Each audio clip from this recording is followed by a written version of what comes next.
आज का हमारा टॉपिक है चार्ट पैटर्न। चार्ट पैटर्न कौन कौन से बनते हैं, किस तरह बनते हैं, किस तरफ को ब्रेकआउट देते हैं, कौन सी किस जगह से हम एंट्री लें वो सेफ रहेगी, कहाँ से हम एंट्री लें वो रिस्की होगी। आज इसके बारे में डिटेल से डिस्कस करते हैं। आज हम पढ़ेंगे कंटिन्यूशन चार्ट पैटर्न।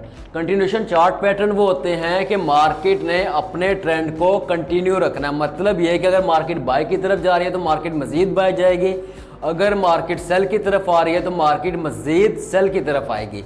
इसके लिए हम ये तीन ये चार्ट पैटर्न और एक ये चार चार्ट पैटर्न है जो अमूमन मार्केट में बन रहे होते हैं, जो ज़्यादातर हमें नज़र आ रहे होते हैं। इनको हम डिटेल से आज डिस्कस करेंगे और इस पर किस तरह एंट्री लेनी है ये आपको बताएंगे। फर्स्ट चार्ट पैटर्न है फॉलिंग वेज। फॉलिंग वेज में क्या होगा, मार्केट हमारे सपोर्ट से उठेगी, रेजिस्टेंस की तरफ आएगी।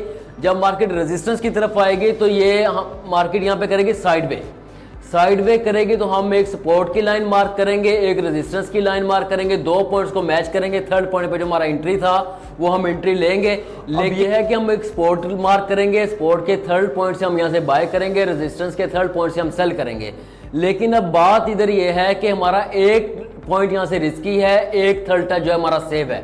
अब क्योंकि ये फॉलिंग वेज बन रहा है और कंटिन्यूशन चार्ट पैटर्न बन रहे हैं, मार्केट सपोर्ट से आ रही है रेजिस्टेंस की तरफ, रेजिस्टेंस में मार्केट ने साइड वे की है, हमने दो पॉइंट्स को मैच कर लिया है और इस चार्ट पैटर्न ने ऊपर को ब्रेकआउट देना है। जब ये चार्ट पैटर्न ऊपर को ब्रेकआउट देगा तो इसका मतलब ये है कि जो हमारी बाय की एंट्री है वो हमारी सेव है, हम उसको लंबा होल्ड भी कर सकते हैं। जो हमारी सेल की एंट्री है हम उसमें रूल के मुताबिक टीपी फर्स्ट लेके मार्केट से निकल जाएंगे। इसके बिल्कुल अपोजिट राइजिंग वेज है। राइजिंग वेज में क्या होगा, मार्केट रेजिस्टेंस से सपोर्ट पे आएगी, सपोर्ट पे मार्केट साइड वे करेगी। सेम उसी तरह हम ये दो पॉइंट्स को मैच करके सपोर्ट लगाएंगे, दो पॉइंट्स को मैच करके रेजिस्टेंस लगाएंगे। जो शेप बनेगी वो राइजिंग वेज से अगर मैच कर रही है तो इसका मतलब यह है कि मार्केट अपने ट्रेंड को कंटिन्यू करेगी और मार्केट नीचे को ब्रेकआउट देगी। लिहाजा हमारी जो है वो सेल की एंट्री सेव होगी, बाय की एंट्री से हम टीपी फर्स्ट लेके मार्केट से निकल जाएंगे। इसके बाद है बुलिश रेक्टेंगल। बुलिश रेक्टेंगल में क्या होगा, जैसे मार्केट सपोर्ट से ही रेजिस्टेंस की तरफ जाएगी, मार्केट यहाँ पे साइड वे करेगी, वही हम सपोर्ट मार्क करेंगे, वही रेजिस्टेंस मार्क करेंगे।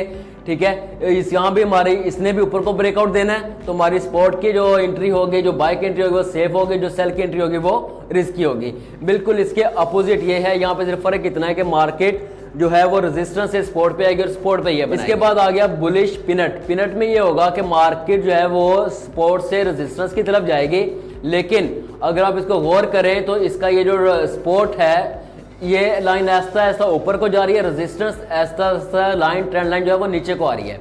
रेजिस्टेंस वाली ट्रेंड लाइन ऐसा ऐसा नीचे को आ रही है, सपोर्ट वाली ट्रेंड लाइन ऊपर को जा रही है। अगर इसका देखें तो इसकी दोनों नीचे को आ रही थी, इसका देखें तो इसके दोनों इक्वल जा रही हैं। ठीक है, अब ये अगर ऐसा पैटर्न बन रहा है तो इसका मतलब ये है कि बुलिश पैटर्न बन रहा है, लेकिन इसने भी ब्रेकआउट ऊपर को ही करना है।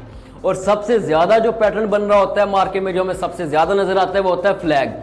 फ्लैग में क्या होगा, मार्केट नीचे से ही आएगी, सपोर्ट से आएगी रेजिस्टेंस की तरफ और इसका सिर्फ दरमियानी फासला बराबर होगा, स्टार्ट से भी एंड से भी। और दो पॉइंट्स को मैच करके हम ट्रेंड लाइन लगाएंगे, सपोर्ट वाली भी रेजिस्टेंस वाली भी, और ये भी पैटर्न जो है ऊपर को ही ब्रेकआउट देगा। उम्मीद है अब सब दोस्तों को चार्ट पैटर्न की समझ आ गई होगी। लेकिन यहाँ आपको एक झटका तरीका बताता हूँ। झटका तरीका ये है कि आपने याद ये रखना है कि मार्केट सपोर्ट से आए रेजिस्टेंस पे, मार्केट सपोर्ट से गई रेजिस्टेंस पे, मार्केट सपोर्ट से गई रेजिस्टेंस पे।